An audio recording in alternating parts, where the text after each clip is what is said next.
Karibu. Bandeko, toye ko surprendre tonton Nabiso Nanda Kunaye et que toye ka kotuna comme ndenge na ebise kibino que to zo ba impression à batou selon ndenge temps o ya bonne année leki yango toye moko za mieux placé à omeka ko expliquer biso bonne année papa. Merci à toi pareillement. En tout cas, je bénis Dieu na ndenge na na oesika, merci beaucoup. Toye awa landako toyebi kezaki entendu. Et voilà comme tout ça l'émission n'a vu surprise par rapport à l'année bonne année eleki toyebi Kinshasa ezamboka moko festif toyebi batu balinga Congo ndenge ba imboka ba sepelaka pendant na bonne année mais par rapport à année oyo yo au moins impression les années est-ce que bonne année eleki ndenge le kakato il y a quand même quelque chose où ils ont manqué par rapport à l'année précédente.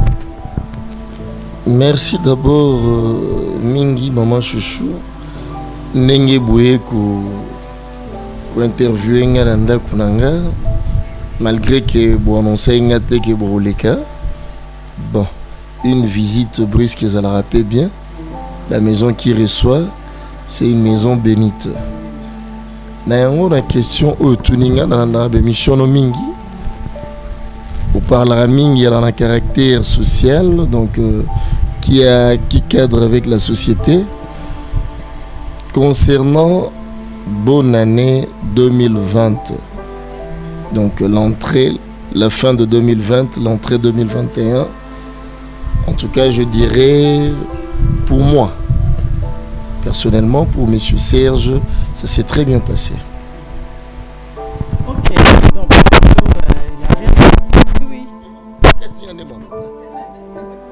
puisque dans le but pour moi, dans le but bien, entre guillemets, monsieur Serge, il est très bien.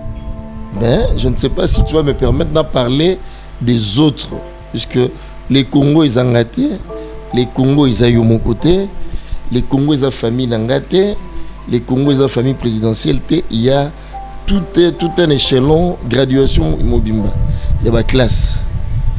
Celui peut-être que le papier dans cadre, là, je pourrais maintenant Nacha Mungwa, na Pilipi. Vous êtes. Bon, merci le rôle autorisé. En ce qui concerne la réalité sociale Yamboka, parce que là on parle plus de la société, non de la politique. Je dirais que vraiment, même quand j'ai suivi le mot de vœu des chefs de l'État, ça m'a fait mal au cœur. Étant un acteur politique, et je suis d'abord, puisqu'il y a un président et un parti politique Mobimba qui cadre sur l'écologie. En tout cas, quand je regarde le Congo est à Kinshasa. Kinshasa est un miroir. Mais dans le Congo, il y a plusieurs provinces et provincettes. Je regarde, je prends juste le contrée est. Koufa, du jour au lendemain. Et le chef de l'État n'a pas fait allusion à ça. J'ai suivi, peut-être puisque tu es de l'Est, le même jour, il y a réveillé à Noël. On a violenté une famille à Goma. Bandi bakoti Sengambongo. Maman à Lamouki, na papa, na banamine, 2 garçons, 2 filles. Babi non, beza banani obo fungola, te bolo beza ba forcer porte fungwami. Babi là na ba arme, bo pesa mon. Moi c'est bandi oganga, babomi biso babiso o mekiso oganga babomi bino. Mobali alobi tozara na 150 000 francs. Abimisi yango pa pesa babi te eza moke. Lobisa ngo muto azane lokote. Na ba situation tozo traverser où l'économie est vachement par terre. Budget que tu as mot quand même plus bolandaka baota igolekisa o à la fois passé au chef de l'État boyaki yango un budget de 4 milliards. 4 milliards pour plus de 80 millions de nous devons mettre de sérieux en nous-mêmes. Et le chef de l'État là où il est conscient, il a trouvé que vraiment dans le discours né au Pasaka, jouer investiture, ça ne peut pas aller. Il a demandé de faire asseoir. Imagine toi, tu as mis 150 000 francs congolais. $, puisque ce n'est pas un commerçant. ba bandi wana animé de mauvais esprits te bilo wa melara makasi ba boyi ba zui essence balai nango ils aspergent na ndaku ba zui ba parents na bana basi ba kangi na chambre ba oya miki mibali mibale batikala ki wana ba kangi bon na chambre mususu et ils ont incendié la maison. Ils sont partis. Les enfants en criant, ma voisin pembe ninde bae, les tamba bouka fenêtre, babimisi 2 garçons, de jeunes garçons amiki. Parents, ba papa na maman na bana, babomi bango. Et les qui na ndosho na Goma. On est les qui quand? Et les cas qui veillent à Noël. Bana on a na mutuna bongo. Qu'est-ce qu'ils vont rester avec? Est-ce que on va fêter une festivité à Noël bien? Nativité à moi Nzambe, ba fêter en manam. Là ce n'est qu'un spectre. Je remonte na Beni.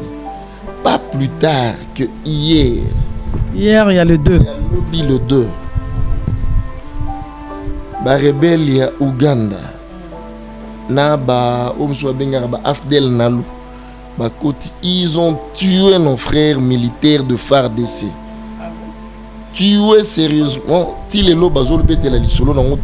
me demande toi Namboka nini. Alors que Batouana FARDC et Belepe Baouta Kisasa, Batika ba famille sont des militaires ba nord défendre drapeau kuna. Baboto Libiso 3 villages, 3 ou 4. Wanozo masolo hier. L'état-major ne dit rien et tout ça se passe dans la calme. Et les gens veulent que tout bêta pétard, tout ce qu'il a décoré. Ce n'est pas le moyen qui manque. Mais j'ai le souci de tous les autres frères congolais. On a tout le monde à Est, maman. Vous êtes en Bandara. Tout le monde en Équateur. Tout le monde en Pembe, Karanasi, Manda, quoi. Quand Luki est allé. Mais non, les gens n'ont pas fêté. On n'a pas senti l'engouement de la fête. Donc, Congolais, il faut tout bon de la mine ou ya kila mokili puisque pemo ya pesa eza pema moko égal à pesa yo à pesa nga à pesa ndeko avandi.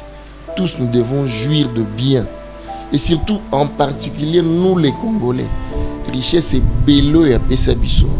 Nous ne devons pas être ça. Mais papa Langa, osons a que non mon abam sous on dirait bazar plus super congolais et que batonso baza moyen congolais parce que je comprends plus rien. Bon tant aux autres que makambo ezo sala manakata mboka ko la Congo, un pays démocratique. Congo RDC mais batou bakoufi et que on n'en parle pas, les infos passent. On fait même pas allusion à ça. Mais Siko, comment voulez-vous, on est mal informé. Comment voulez-vous que Batouba y Baba Zara conscientiser? Parce que il y a Batouba Zana ba fin fond, net nga nazo apprendre donc Siko. Au moins tant aux autres, on n'a même pas qu'il y a eu massacre dans ça date que d'hier. Je ne sais même pas, je suis pas au courant. Mais dites-moi, ce que tu as vraiment là moi tu qui est en mèche avec Batouana. Donc parce que comment expliquer que Makambezo le Kanamboka où est gouverné où est na état nango démocratiquement mais Makambezo le ka ba violence na ba veille ba fête peine pendant le fête mais personne n'en parle. Mais qu'est-ce qui se passe réellement? Parce que yo posa bon to côté ma politique mais to ba silence social parce que nous ce sont les sons des Congolais qui coulent mais pour na yo si olingo lo banini na oezo leka donc c'est que ça na batumo baza de mèche na batouana comment les Ougandais peuvent venir basali massacre bakei et pourtant tozana moment ba fête ben les kika bongo batu bazoleka bazolela aussi longtemps batumsu bazo sepela impression des années par rapport il y a ono tozo vivre. Merci beaucoup maman chouchou. Je ne ferai que une parenthèse puisque émission et tout ça là ça n'a pas caractère politique. Non, c'est la plus proche. Le temps, si Dieu le voudra. On va épingler tous les sujets. Côté politique, côté nom, on a sans tabou. S'il faut dire A, nalobara A, I. Et la tego, nazo banga bakanga, puisque ça n'engage qu'enga. S'il faut pas interpeller les Anglais, pour malobane ou banamunonanga. Mais juste une parenthèse, après tous on a fait social à caractère à fait je dirais ceci pour avancer un peu ton micro. Dans mon que ta mère risque de se fatiguer. Je dirais ceci. Les Congolais, on a aujourd'hui un défaut. Le grand défaut, c'est quoi? Au moins, depuis qu'il y a sur la chaîne câblée, Canal Plus, moins cher. Bon, je ne viens pas faire leur publicité. Easy et consort, on a chinois. Les gens sont plus bornés na babouké wana. Alors tant on biso kolara, tolara na chaîne mi balé. Elle a télé Zaïre na télé Congo. Et on a ouais Braza. Avant monsieur trop ma Congo. Donc ça fini tek. Ato fini bon écran ba gouding on est là na moko bato no ben. Voilà. Et là ça a des chaînes wana. Voilà. Donc, et on savait être informé. Mais de nos jours, les gens sont plus tababouqués. Je n'en dis qu'on vient pas, hein, c'est une distraction. Peut-être aussi, ils en ont marre de suivre nos chaînes nationales. Il n'y a pas de vraies informations. Voilà, c'est là où je voulais en venir. La chaîne nationale Nabiso, la plupart, ils ont Djalelo. Mandé les gars, il y a les RTNC. Ok, na o émission Chiluba. Kabila ouais, tu Kabila bolo jitunga. Ok, bache Swahili. Raïs tu Raïs njo Raïs. Ok, na lingala. Yemei tata mokonzi ekolo finalement. Bolo barapé ba fait social. C'est comme nitilelo on. Ministère mon besoin na ya économie. J'ai regardé puisque ngala zora temp na Tongo, je suis vraiment rubrique à info. Avant la bimana et Moussala. J'ai suivi la ministre de l'économie à Salaï Moba 200. Là, je félicité. Acacia. Comment je me suis habité maman? Non, c'est à féliciter. Ils sont de bureau. Ils sont pas là juste pour être des bureaucrates. Mais pour faire l'administration, ils doivent être sur terrain et appréhender les réalités sur terrain. Même s'ils ont des gens, des inspecteurs qu'ils font de descendre sur terrain. Mais la tutelle doit aussi être l'œil lui-même. J'ai aimé dans mon acquis, dans différents coins, qu'il n'y a pas de prix et de biloko. Est-ce que papa, on a 4 paroles,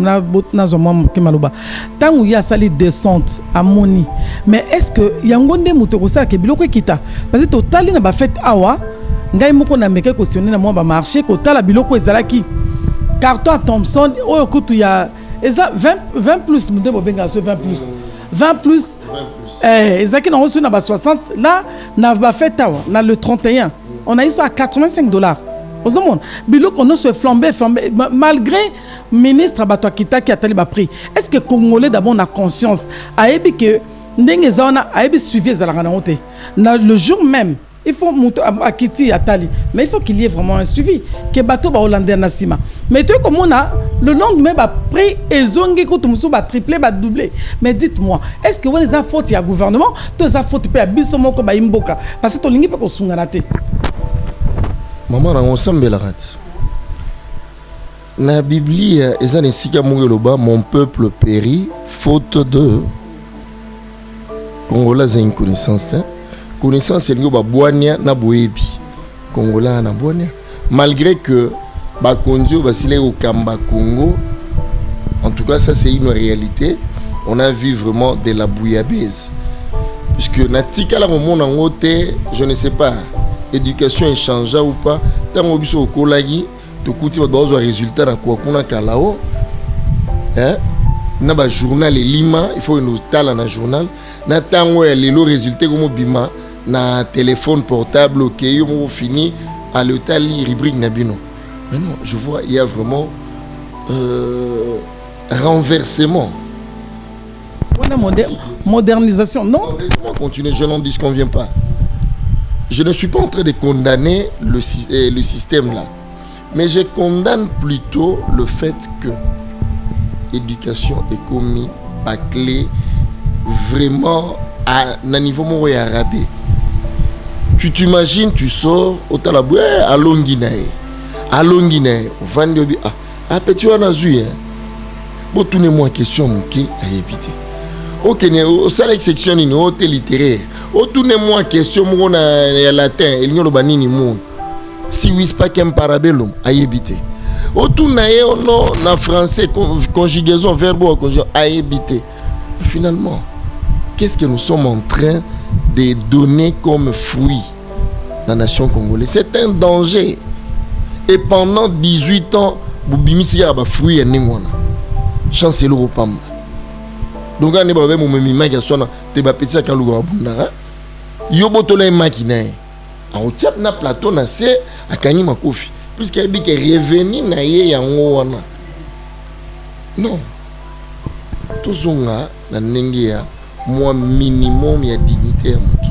C'est que notre feu de femme maréchal disait. La personne humaine doit d'abord valoriser ce qu'il est dans son intérieur. Mais déjà, quand dans son intérieur, vous ne valez rien, et à l'extérieur, on ne va pas vous considérer. C'est comme ça aujourd'hui, nos diplômes ne sont pas considérés à l'extérieur. Alors que dans les années passées, Rwanda, c'est Banda Otanga. On a dirigé Rwanda. On a dirigé Nikin. On a dirigé collègue Fulani na Omtel. Afrique du Sud, nos médecins, la plupart j'ai caminé à l'hôpital à mon aîné, c'est la déportation pour on a tué le pays à tous les niveaux pour revenir un peu dans mon mouton. Maman chouchou et ça la rapace. Nalanda, moi, prospectus Moro. Vital Kamere à Lansaka na YouTube en disant les jours où ne prenez pas le peuple pour de naïfs, mais les jours où le peuple prendra conscience et sortira dans la rue, ça sera l'hécatombe. Lui aussi avait tiré ça de Sphinx, paix à son âme, le vieux Chichi, là où il est. Au moins les peuples bakangara baraja inga bomona ba bengara o chasse à l'homme au buena boy tant le peuple a tombé pour nous calmer et comme impossible tout l'ignaté tout comme à niveau puisque la vase est en train de se remplir et quand elle va se déborder la goutte là qui va déborder la vase érosera plus que le déluge. Cherchons à canaliser, cherchons à matérialiser, cherchons à maîtriser cette vase-là pour qu'il n'y ait pas de débordement. Biloko Zomata.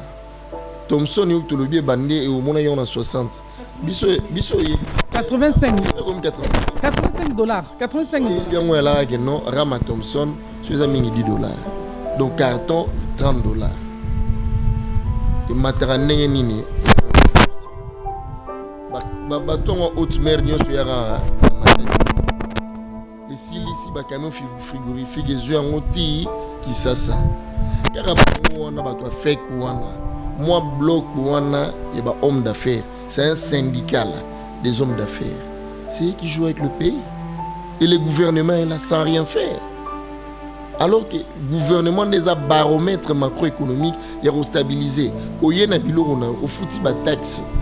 Problème pe monsieur ezoboma bango za douane qu'on se le dise oyebi que douane na biso Congo eza la douane la plus chère peut-être parmi le pays parmi na monde mais siko tant muta a importé bilo qu'on a atali pendenga somina douane awa akosoma na mboka ba na primoko pas exagéré mais tant au comment douane eza tellement exorbitante atali amima ce qu'on enseigne il faut me retrouver siko ba petit peuple ne va souffrir.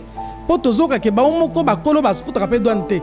Ba moko bazana ngo ba futa raté dans les riches s'enrichissent, le pauvre s'appauvrisse. C'est ça le problème. Tu dis une chose et son contraire. Yo mo fundi l'état mo au douane. Il est kilo makasi il est kiliko. Kaka yo mo lobi bango mogo l'état mo bomi a futa rané douane te. Bo siko yebisanga. Nga moto pamba oyo. Et ya no ino pesa. Toto landanga na bino na ebite so pe bolandara. Bakanga qui ceux qui société muneno yo et ibana licence ya orgaman égal natanga kuma mutu te bango ba ebi akolo na azwa licence moto wana babenga na ye bakomi koexploiter yango. Mais à la grande surprise biloko na bango on vient de faire des études, ça ne paye même pas un rond la trésor pour la douane. C'est grave. Pendant toutes les années que ce était a fonctionné, il faut la douane. Donc c'est que il fallait que biloko en a pris assez. Plus fort encore, Foner a le même péage à Pamba. Ba camion frigorifique ba na on 200. Et foutera même pas péage. Pour na fond wana o babomisa na banzela. Mais vraiment on est quel citoyen? Bon na yo ki sima lobby babino bateau à haute mer et côté qui mi balé avant ba fetia. Na ya bakolo égal wana yaki na ya balibane. Na beti maboko mingi na mokonzi ya mboka. Si on continue ndengona ezamalamu. Partialité à l'injustice à 2 poids 2 mesures. Alors non. Basali ba enquête sur terrain bino bo futara te bona ba nyongo meke. Bo banan ko apurer ba nyongo si mabilo on amene kota. Et comme ngolia mine. Oh alingité, oh à trahir ba accord. Accord en là il y a Fufuna Thompson. Alors ça me fait mal au cœur. Hein? Au niveau il y a Trump, il y a pays vous faites des accords, il y a Thompson. Mais non. Non, qu'on soit réaliste. Si au bateau on est haute mer, bino bosom et la nakati des centaines et des centaines de conteneurs remplis frigorifiques. Ça ne peut quitter jamais la queue avec la marchandise qu'ils ont achetée na place Oyo. Comment on appelle ça? Là où on a chargé la place de chargement, et comme la place à accoster, ils doivent décharger le bateau et puis rentrer vite. Aussi que le bateau en est kangami. Mondele on a ezon ane. Yo bilo basi ba somba. D'accord, décharger contre ba conteneur et na port na bino ba libérer. C'est une résolution finale ndé ba konzi faut ba yo kana. Puisque ko kanga pe bateau ezambongo eza pe taxe. Kanga bateau te. Bateau manutention on a pe ba roya ko décharger net ozinga par exemple. Le roi avait mis ça à la soute comme pas si cop et bimi kuna on auto nous décharger bateau. Mais faut foutangati. So bateau na ba bi ba jona ba yanki. Ba gangster en mboka. Donc les bateaux encore là, on attend les dernières résolutions. Je pense qu'ils vont finir par trouver un compromis pour décharger en haut et que la passation va paiement n'est pas. Mais ça fait très mal. Pour autant pendant tant d'années, vous avez la commerce pour foutre la taxe et au finish, bilo rematara. C'est que bateau na ba monter à ma vie. C'est la résultat nini natango toza boye yo so ozo salango po ezaka moto monte ezana bato belé o bazana ba faire baza ba contentieux na l'état ba futarate siko tozo za résultat nini comment natanga kelo komoko bena ebite soki na mona ke ngwapi balobi kozela te o résultat malamu soki obongisi o ezalaki ya mabete. Mais baloba ki on a français ngana ina semba mukena ngala babi cause la résultat moko malamu te soki eloko zo sala obongisi te erreur ya passé voilà. Donc il faudrait que place soyo baninga babebisaki bino batu bozoya ba politique à lelo bobongisa parce que lelo peut-être dans le discours malamu zo ba pona nous ozupe poste malamu te bon lobi soko ozu poste ba proposer le premier ministre et ko retenir sous discours ozana ngo lelo otala susala bana mboka. Moi, je n'ai pas fait la politique. Bon, ce qui est vrai, on fait toujours la politique pour atteindre un certain seuil. Mais je n'ai pas fait la politique pour Nazala président Mboka, pour demeurer opposant. D'ailleurs, pour le présent, Nazala opposanté, mon parti est allié au parti au pouvoir, l'UDPS. Bon, nous faisons tous un arrêt, il y a un Ngumba, on a une union sacrée. Nazala est allié à l'UDPS, mon Konzambo a créé Union Sacrée. Je fais partie de cette corporation-là avec d'autres partis politiques. Donc c'est pour te dire que nous sommes en train de nous battre pour que, ne fût-ce que d'ici 2023, fonctionnaire ou Yasuka, Azora même Oyo, Babetara Lisolo Akora Moudi. Accord wana oyo ebutama kame mona na mona na te to pesa evi so za na koma na losambo et puis na makasi na bisonso nzamba sunga mwana wana abima comment abana vivre et que tout Congolais se retrouve là. Parce qu'avec cette bagatelle de richesse où nzamba pesa biso intellectuel, matériel, mais comment nous devons vivre comme ça? Nous devons faire de la musique sur la mimboka na moni valeur ya biloko tozana. Ça n'a pas de sens yaya. Finalement. Donc c'est comme si bateau batigalara awa, ce sont des inconscients, des gens qui ne voient pas les réalités de ce que nous vivons. Non. J'ose croire que j'ai la foi que demain sera meilleur et avec la vision Oyo Mokonzi Mboka Félix Azanango pour Mboka, puisque c'est un fils de terroir, je ne suis pas venu faire sa publicité, mais étant que mon Mboka Luanga Nayo aibi pasi ya Mboka ya bandeko nae abotami awa na Mboka Oyo akoli awa à vivre awa. Non, j'ai la foi que d'ici Toroma 2023 Congola Oseka Noël et Ozala Noël, Bonana et Ozala Bonana. Derrière sapin, c'est une histoire dérisoire. Motonio sonasi, nasi barwa au kabana ba sapin na bandako. Tozonge la kolia basoso na bataba. Po biso to iba bona na biso za pe no mona taba e uti ba Congo ba kanga na singa ba ozela na Noël bobo mataba na bona bobo mataba. Histoire a bongo to ko faire rêver les sous bana na biso ko ba que non, le jour à venir seront meilleurs. Ba béni na ba Serge Ndé bazawana to faire rêver bango que les jours à venir seront meilleurs.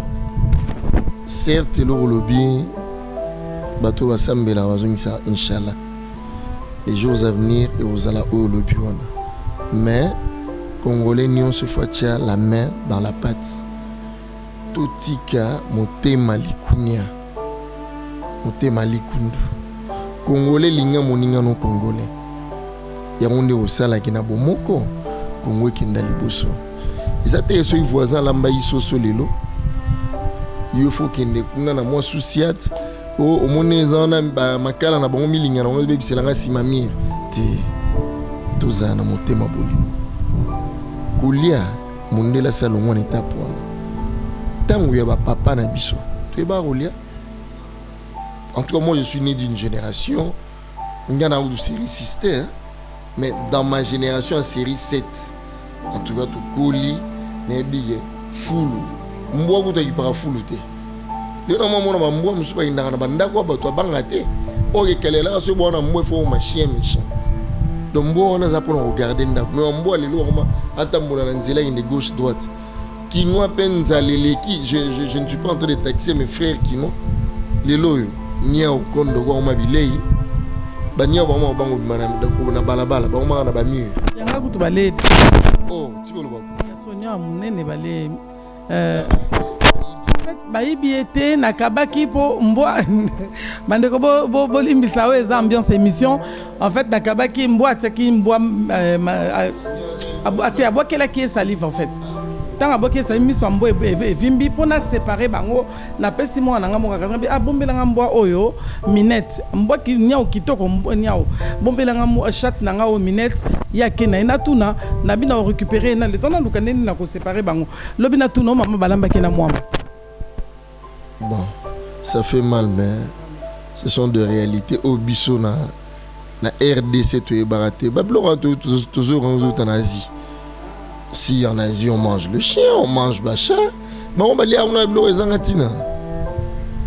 Culture où on a vraiment chez nous sur les côtés et ça puisque conjoncture et l'équipement cassé. L'État a commis moyini ya yemoko l'État congolais a privilégié ba oyaye pour leurs propres intérêts. Ya au salara ba jalelo ba ninga msati bon na pasi pour ceux qui ont besoin de l'eau, non, de qui ne sala moi descente mais on va polo. Lobby aller sala moi descente dans ce qu'on dit qu'il il faut discerner dans ma sang. C'est pas ça la vie.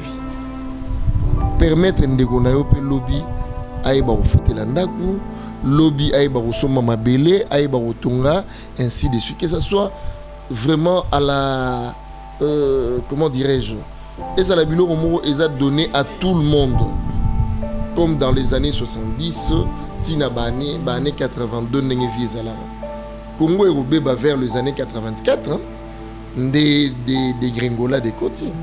Tout le monde sentir que non, la classe politique, la classe sociale est changée. Il y a la basse classe, il y a la moyenne et puis il y a les privilégiés. Mais tandis qu'avant, on ne le sentait pas. Moyenne les arasous. Donc deux classes. Donc il y a les privilégiés et les non privilégiés. Alors que dans le monde est là, partout.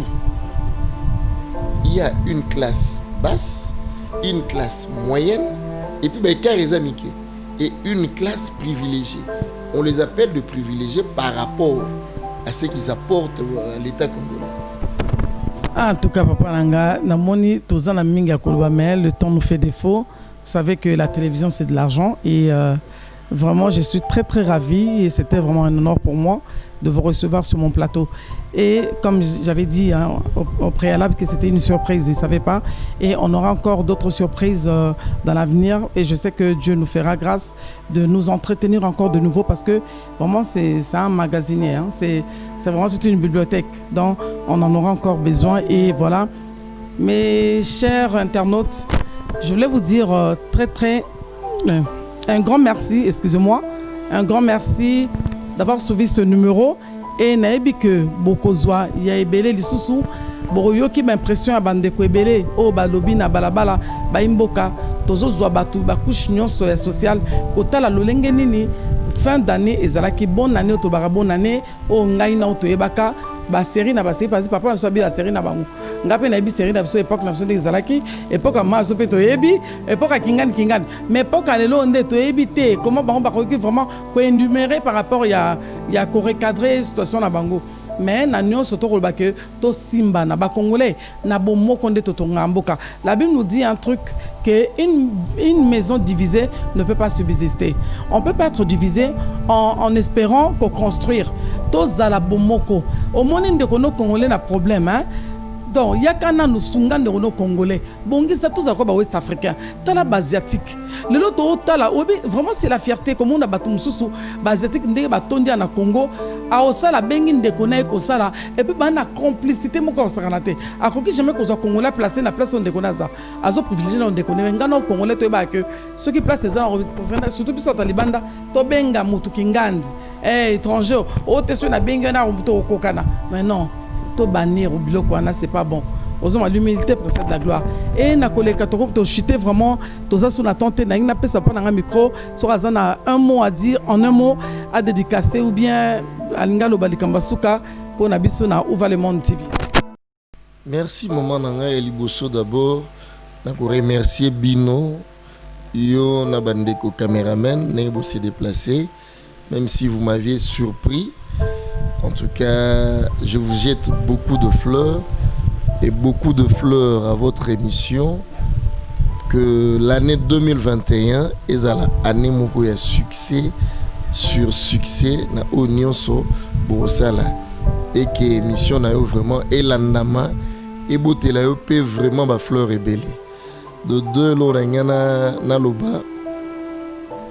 Maman n'a moins tant bolobara tant où il y a que singai. Bonne année à Noyo na bani mususu. Congolais faut l'on a tout que bonne année les arolia soso kolate la masika. Esprit a une bonne année. C'est d'abord la croissance mentale et le développement de là où nous sommes.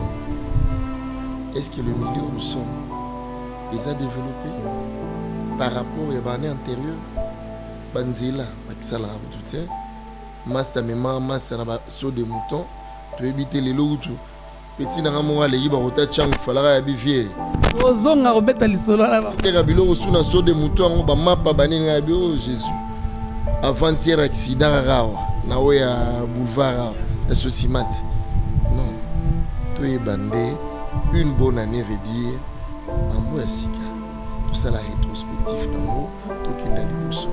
Ceux qui allaient dans la politique, baï politique tout bongisa. Comme je disais, tous aura bonne année comme une année de conspiration nouveau, avec une nouvelle mentalité, avec ma nouvelle vision, et nous ferons de grands exploits. Mais na sepeli mingi na souhaité bino ba fleur et belé de Boyagutalanga, car la maison qui reçoit, c'est une maison bénite. C'est moi qui suis vraiment dans la gaieté. Je sens la bonne année en moi. Amen. À travers votre visite. En tout cas. Allez. Et il y a pas de dédicaces à faire? Des dédicaces, je salue d'abord, je jette mes coucous à maman Chouchou. Je jette mes coucous à toute sa famille, ses enfants qui sont restés en Europe, son mari, sa maman et ses sœurs qui sont de l'autre côté, ainsi que frères.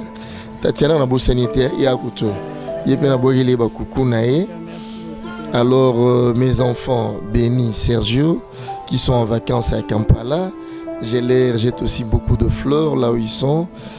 Je vois mon DG là où je travaille, à l'ONAPAC, Monsieur Guy Bompaté, en tout cas, beaucoup de coucou à lui, ainsi qu'à toute sa famille, ses enfants, mes amis, Willy, Marc, Guy Michaud, Braza, ta famille politique Nangaï, Nyonso, vraiment, écologiste, na pesi bango, fleur rebelle. Surtout qu'il faut que nous ayons. Notre parti, c'est l'Alliance des écologistes du Congo démocratique, AECD. Na pesi bango sur fleur rebelle, Guy Michaud, Delphin, Richard, Claude, ingénieur, bango nyonso, directeur de son parti. Mes sœurs qui sont au Canada, Claire Angèle, Jeanne, la Pessi Bango Babi Zébélé, mon grand frère en Norvège, Étienne, et tous ceux qui me connaissent. Je suis de cœur avec eux. Mes bisons sont pas congolais, Pessi a pas fleur rebelle. Bon été, maman. Oui. Est-ce que au Rossa la fleur sans beau c'est à mon kondiambo? Non, jamais. T'es Fachi Béton Pé Longonia. En tout cas, remis triple. Car si quoi bandi? Attends, bandi quoi triplé? C'est. On est ça n'engage que moi. Ça n'engage que moi. Bon camarade Kabila P place à Zali, Bambo Tebele. Place à Ouna Lubumbashi. On est en famille. Bon, merci madame. En tout cas, merci papa Nasepeli Mingi. Accueil qui est vraiment très très chaleureux. Et espérons nous revoir à très très bientôt. Et je voulais dire ceci, Nabande Kono Soya Ouvalemont TV. Abonnez-vous massivement. Vous aurez vraiment l'actualité au temps réel. Et nous sommes là pour vous servir. Vous servir sur notre fierté et notre force. Que Dieu vous bénisse. Bye bye, à la prochaine numéro. Et